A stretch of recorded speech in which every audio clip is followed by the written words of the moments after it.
We can also offer a Christian dilemma, right? So we're not always like on the back foot.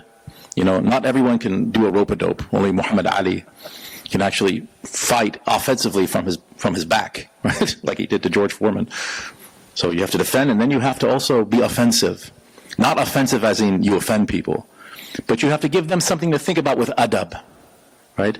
بالحكمة والموعظة الحسنة. This is da'wah with intellectual proofs, with rational proofs, academic sophistication, but also with good adab, right? So here's a real dilemma we can ask the Christian. If you ask a Christian at random, where does Jesus claim to be God in the New Testament? 99.99% of the time, he's going to quote the Gospel of John. Okay? Oh, before Abraham was, I am. The Father and I are one. Huh? I am the way, the truth, and the life. Or John 1:1, even though it's not Jesus, it's the author. In the beginning was the Word was with God, the Word was God. Right? Okay? I don't think these are divine claims, by the way. But most Christians will say, yeah, he's claiming to be God here. Okay, so here's the question. John was written fourth, and all Christians acknowledge this. It's the fourth gospel, after Matthew, Mark, and Luke. Matthew is a disciple of Jesus according to Christian tradition, not according to most historians. I mean, the book is anonymous. But okay, we'll just entertain the Christian tradition. Matthew, a disciple, wrote Matthew. How come Matthew did not record a single one of those statements in John? You know, they say, oh, you know, it's because, you ever heard the parable of the 4 blind men and the elephant? There's 4 blind men, and they're asked, what does an elephant look like? So one of them walks up to the trunk, oh, elephant looks like a snake. One of them walks up to the back, oh, elephant is big and round like a hippo, I don't know. One of them touches the ear, oh, the elephant is like a kite or something, I don't know.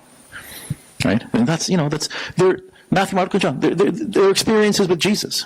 The problem is, in the Gospel of John, right, Jesus makes these statements in public debates. Matthew is standing right there. In the Gospel of John, he doesn't say, hey, John, the Father and I are one. Before Abraham was, shh, before Abraham was, write it down later. No. He makes these statements in public with Matthew standing there. So we have a dilemma. If Matthew heard those statements from Jesus, but he did not record them, divine claims, he is a terrible reporter. Matthew reported that Jesus rode a donkey into Jerusalem, but recorded 0 divine claims. So that's one horn of the dilemma. The Synoptics, really, Matthew, Mark, and Luke, are terrible reporters. They did not record a single I am statement, Johannine I am statement. The other horn of the dilemma is, Jesus never made those statements. Therefore, John made them up. So John fabricated sayings and attributed them to Jesus.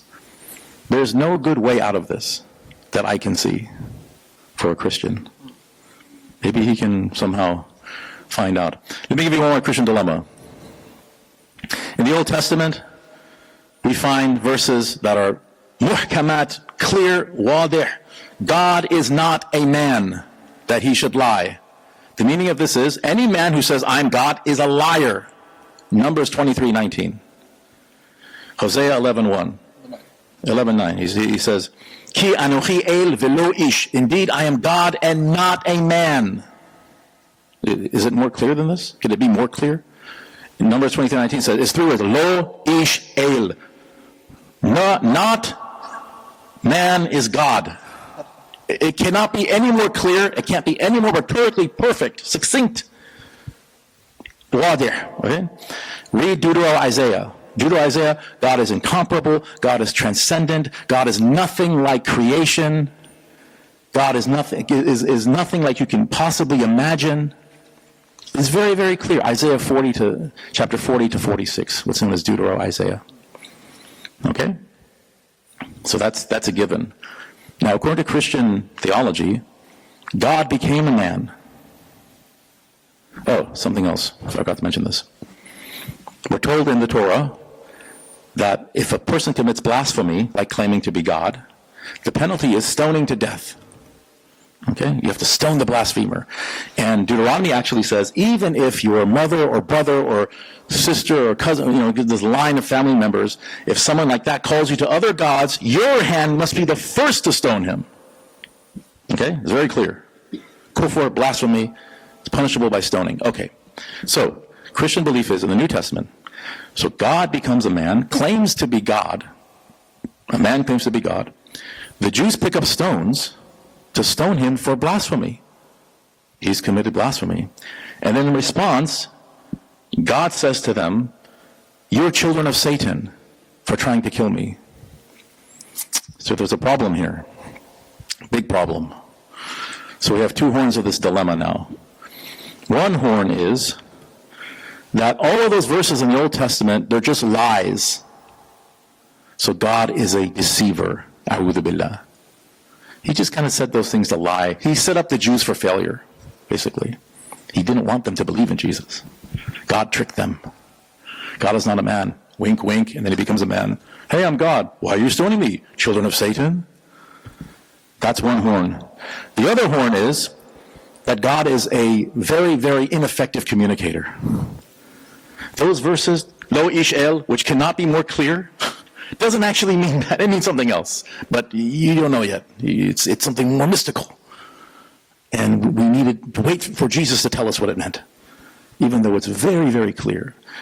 So either God is a liar or he's a horrible communicator. This is the two horns of the Christian dilemma. And I don't see a way out of this. In fact, many early Christians did not see a way out of this.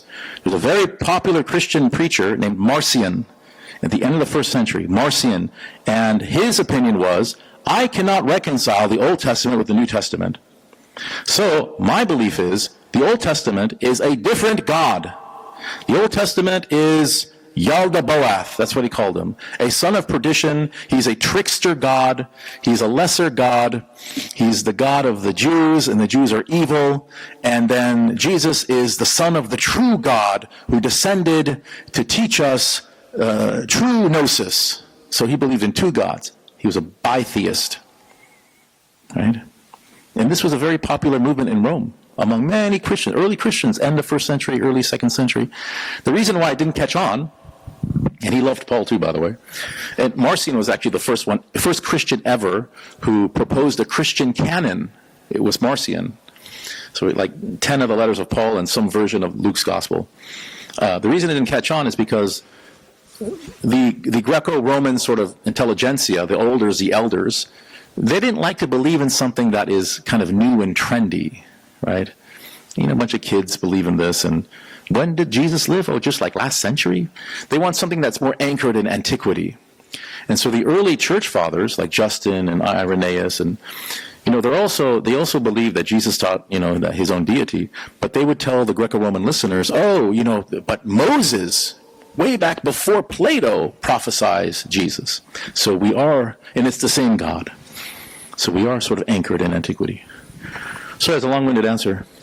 The point is, we have to engage at a more substantive level, I think, rather than we're always sort of defending, and it's good to push back a little bit, but again with adab.